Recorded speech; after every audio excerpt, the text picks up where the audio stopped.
Hello friends, कैसे हैं आप सब लोग। आशा करता हूं कि आप सब लोग बहुत अच्छे होंगे, मस्त होंगे, स्वस्थ होंगे। और जितने भी भाई बहनों ने आरआरबी एनटीपीसी में फॉर्म फिल किया है वो अपनी अच्छे से तैयारी कर रहे होंगे। लेकिन अगर आप तैयारी कर रहे हैं तो उस तैयारी का आपके पास में कोई उद्देश्य होना चाहिए। आपको किसी भी एग्ज़ाम की तैयारी से पहले उसका डिटेल सिलेबस पता होना चाहिए। यदि आप किसी भी जिस भी जोन से भी तैयारी आप करते हैं, वो आरआरबी एनटीपीसी हो या कोई टीचर्स की वैकेंसी हो, डीएसएसबी की हो, कोई भी हो, उससे पहले आपको बहुत ज़रूरी है कि आपको सिलेबस बहुत अच्छे से पता होना चाहिए, बिल्कुल रटा होना चाहिए। क्योंकि अगर आपको किसी भी जॉब का जिसमें आप जाना चाहते हैं उसका सिलेबस अच्छे से पता होता है, बिल्कुल रटा होता है, तो आपके बहुत सारे डाउट जो है ऐसे ही क्लियर हो जाते हैं और उससे आप एक अच्छा स्कोर गेन कर पाते हैं। बहुत ज़रूरी होता है सिलेबस का पता होना। आज की हम वीडियो में यही बात करेंगे कि जो आरआरबी एनटीपीसी फर्स्ट स्टेज का हम आज ग्रेजुएशन लेवल का देखेंगे, इसके बाद में स्टेज 2 का भी देखेंगे, इसके बाद में जो 10+2 वाली वैकेंसी है उनका भी देखेंगे। 10+2 और ग्रेजुएशन का लगभग सिलेबस एक सा ही रहेगा, फिर भी मैं अलग अलग वीडियो बना के उसमें आपको बताऊंगा। ठीक है, अभी आप इस वीडियो को अच्छे से देख लीजिए। जो 10+2 वाले हैं वो भी इस वीडियो को अच्छे से देख लीजिए, लगभग सेम ही रहेगा। अगर ज़रूरत पड़ी तो मैं दूसरी वीडियो भी बना दूंगा। आज हम इसमें डिटेल सिलेबस देखेंगे, क्या पढ़ना है, क्या छोड़ना है, कैसे तैयारी करनी है, अच्छे से इसकी पूरी एनालिसिस करेंगे हम इस वीडियो में। आखिर तक वीडियो ज़रूर देखिए, तभी आपको कुछ ज्ञान मिल पाएगा। वरना आप अगर बीच से देखेंगे, बीच में छोड़ देंगे तो आपको ना पूरा सिलेबस सही से पता चलेगा, ना याद हो पाएगा और इसमें आपकी तैयारी अधूरी रहेगी। अच्छी तैयारी करने के लिए पहले आप सिलेबस को इसको अच्छे से लिख लीजिए, अपने सामने जहाँ भी आप पढ़ते हैं वहाँ पर पेस्ट कर दीजिए और इसी के हिसाब से तैयारी करिए। ठीक है, सबसे पहले दोस्तों जो आपका स्टेज 1 होगा ये कंप्यूटर बेस होगा, ये आपको अच्छे से पता है। इसमें 90 क्वेश्चन आएंगे, ये भी आपको 100 क्वेश्चन आएंगे, ये भी आपको पता है। 90 मिनट मिलेगा, ये भी आपको पता है। और दिव्यांग जो भाई बहन हैं उनको 120 मिनट एक्स्ट्रा मिलेगा। ठीक है, और इसके अलावा इसमें जनरल अवेयरनेस के 40 क्वेश्चन पूछे जाते हैं। ठीक है, जनरल अवेयरनेस के 40 क्वेश्चन बहुत होते हैं और आपका बहुत अच्छा स्कोर ये करवा भी सकते हैं अगर आप इनको अच्छे से कर लेते हैं। इसके अलावा मैथमेटिक्स के 30 क्वेश्चन पूछे जाते हैं। अगर किसी का मैथ बहुत अच्छा है तो वो 30 में से 28 भी ला सकता है, 30 में से 30 भी ला सकता है। अगर ज़्यादा ही वहाँ एग्ज़ाम हॉल का ज़्यादा ही बर्डन किसी के दिमाग पे है, फिर भी मैथ अच्छा है, तो वो 25 से 28 के बीच में कहीं नहीं गए इतने नंबर ला सकता है। इसी तरीके से जनरल इंटेलिजेंस और रीजनिंग के भी 30 क्वेश्चन पूछे जाते हैं, इसमें भी अच्छा स्कोर किया जा सकता है। 30 में से 28-29 इसमें भी लाए जा सकते हैं अगर रेगुलर की तैयारी है और आपको डिटेल सिलेबस पता है, तो आपने एक एक टॉपिक कंप्लीट किया है तो। ठीक है, आपको पता है कि माइनस मार्किंग इसमें 1/3 रहेगी। और जब आप ये वाला एग्ज़ाम क्वालिफाई कर जाएंगे स्टेज 1, तब उसके बाद में आपका सेकेंड सीबीटी होगा। अब हम इसमें डिटेल में देख लेते हैं कि कहाँ से क्या पूछा जाता है और कितना पूछा जाता है। देखिए, सबसे पहले हम मैथमेटिक्स की बात करें तो इसमें नंबर सिस्टम जो होता है वो बहुत मायने रखता है। 1, 2 या 2-3 क्वेश्चन इससे पूछे जाते हैं। डेसिमल से क्वेश्चन पूछा जाता है, फ्रैक्शन इसमें है, इससे भी पूछा जाता है। और एलसीएम और एचसीएफ आप जानते हो ना, एलसीएम और एचसीएफ जो होता है उससे भी ज़रूर क्वेश्चन आ जाता है। और रेशियो एंड प्रोपोर्शन से भी ज़रूर आता है, परसेंटेज से भी आता ही आता है।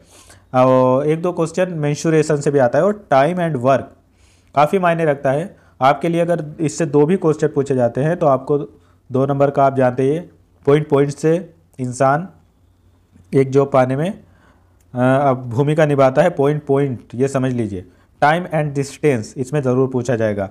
सिंपल एंड कंपाउंड इंटरेस्ट का तो कोई शिफ्ट ऐसी होती नहीं है जिसमें नहीं पूछा जाता है। प्रॉफिट लॉस से भी पूछा जाता है।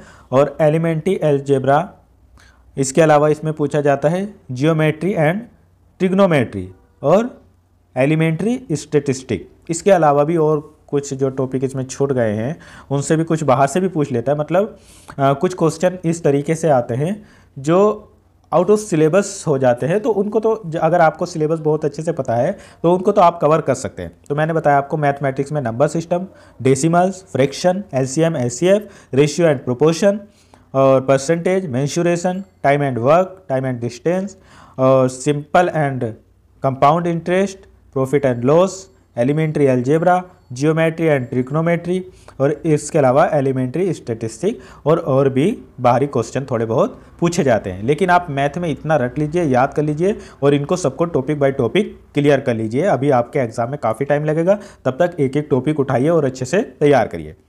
इसके बाद में अगर हम जनरल इंटेलिजेंस एंड रीजनिंग की बात करें तो उसमें एनालॉजी, ऐसा होता ही नहीं है कि एनालॉजी ना आए, और completion of number and alphabetical series, इससे भी क्वेश्चन ज़रूर आता है। जैसे इस तरीके के क्वेश्चन पूछे जाते हैं ना कि ए के बाद में सी, सी के बाद में डी, डी के बाद में ई, तो अब आगे आपको बताना होगा कि बी के बाद क्या आएगा, सी के बाद क्या आएगा। इस तरीके से जो क्वेश्चन होते हैं अल्फ़ाबेटिकल, ये भी पूछे जाते हैं। Coding and decoding, mathematic operation और सिमिलैरिटीज़ से बहुत क्वेश्चन पूछे जाते हैं, सिमिलैरिटीज़ एंड डिफरेंसेस। इसके अलावा रिलेशनशिप का एक आधा क्वेश्चन ज़रूर आता है। एनालिटिकल रीजनिंग भी आती है, और सिलोजिम्स से तो ये आप समझ लीजिए कि जो आपकी सिलोजिम्स है इसको बहुत अच्छे से तैयार करना, क्योंकि इस टॉपिक से ज़रूर पूछा जाता है। जम्बलिंग, वेन डायग्राम, इसके अलावा पजल, डेटा सफिशिएंसी और स्टेटमेंट और कंक्लूज़न। आज का दौर जो है, आजकल जो एग्जामिनर है, जो क्वेश्चन पेपर सेट करते हैं, वो इन बातों का ज़्यादा ध्यान रखते हैं कि इससे बच्चे की जो कैपेसिटी है दिमाग की वो पता चलता है। इसलिए स्टेटमेंट और कंक्लूज़न के क्वेश्चन ज़रूर आते हैं, तो आपको इसके बारे में अच्छे से पता होना चाहिए। स्टेटमेंट, कोर्सेज ऑफ एक्शन और डिसीजन मेकिंग, ये भी मायने रखता है, और मैप्स और इंटरप्रिटेशन ऑफ ग्राफ्स। तो इसमें से जो मोस्ट इम्पोर्टेंट है आपके लिए वो एनालॉजी बिल्कुल आएगा, और completion of number and alphabetical series ज़रूर आएगा। कोडिंग डिकोडिंग से आएगा ही आएगा।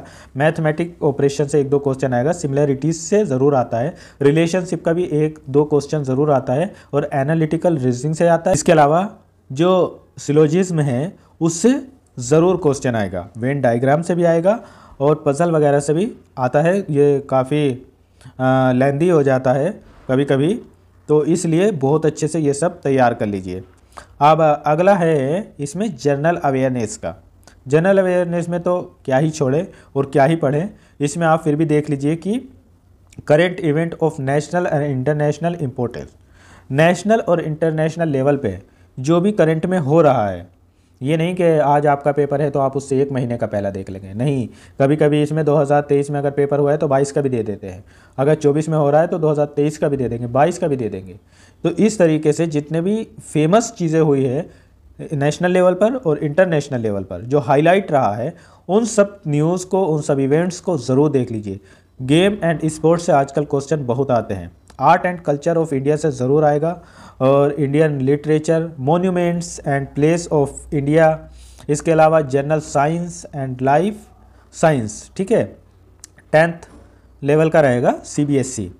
और history of India and freedom struggle, ठीक है, फिजिकल।